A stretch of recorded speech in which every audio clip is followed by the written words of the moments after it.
So I notice you're feeding mainly pellet, Duncan. How much and how often are you feeding them? I'm constantly feeding, just keeping it trickling through the swim, just a pinch full of 2mm Fin Perfect pellets, and then fishing a slightly bigger hooker pellet over the top. Yeah. It's really just the falling pellet through the water will attract the silverfish, a few carp that might be just coming through. Right.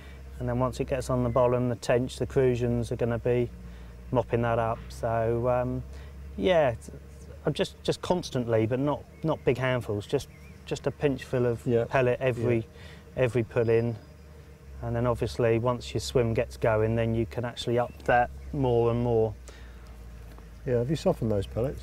I have, yeah, they're 2mm pellets. What I've actually done is I've actually put some in a bait box and just covered them with water, completely covered them with water for 2 minutes, and then you just drain your pellets off, and there we are. They're nice sinking pellets. Again, if you're using 4mm, you just soak them for 4 minutes. Yeah, it's just a minute rule, isn't it? One minute per millimetre for your pellets. And so it's just a pinch full of pellet around your float, and hopefully get the fish's confidence up. Sometimes as you see, I keep dropping the actual pole float in and letting it sink through the layers. Sometimes you just leave it there for some reason. You've got to keep working at it. Yeah. So it looks like quite a simple shotting pattern you got there, Dunk. It's not overly complicated. Nope. The bulk shot on the pole float is just one 4-gram Olivetti.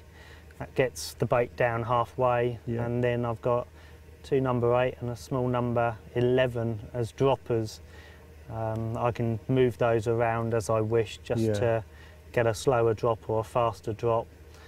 At the moment I've just got the 2 number 8s bulked together and a small number 11. Usually I'd evenly space those 3 out, so it just gets a nice even drop. Yeah.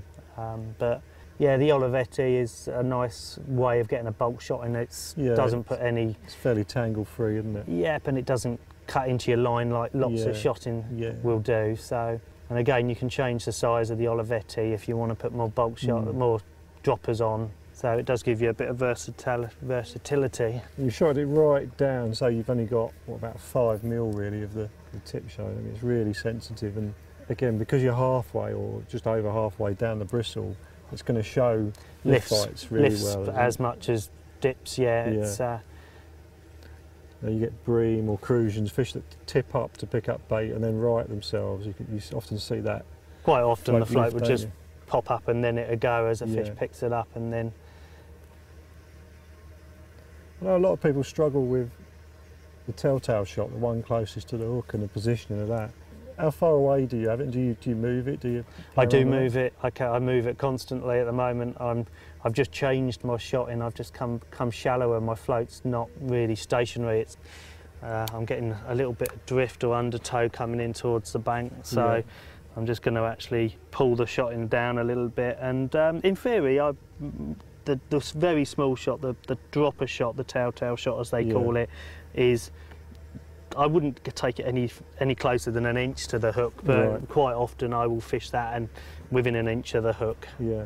Is that on the bottom or just off the bottom? It's off bottom. Yeah. So again, as a fish, it takes that weight, comes up, the float will just lift up. So, but certain, tiny little adjustments can make so much difference. Sometimes when you've got fish in your swim, you're getting bites, but they're just not confident, and you can just pinch a little bit of your pellet away, and the weight of the pellet and the hook is then much closer to what you're feeding, and then all of a sudden your bites are more confident. Or you can change from a size 16 to a size 18, and straight away the size of the weight of the bait really, will actually go. And I've just lifted that up, just gone a little bit deeper this time to lay it a bit harder on the bottom.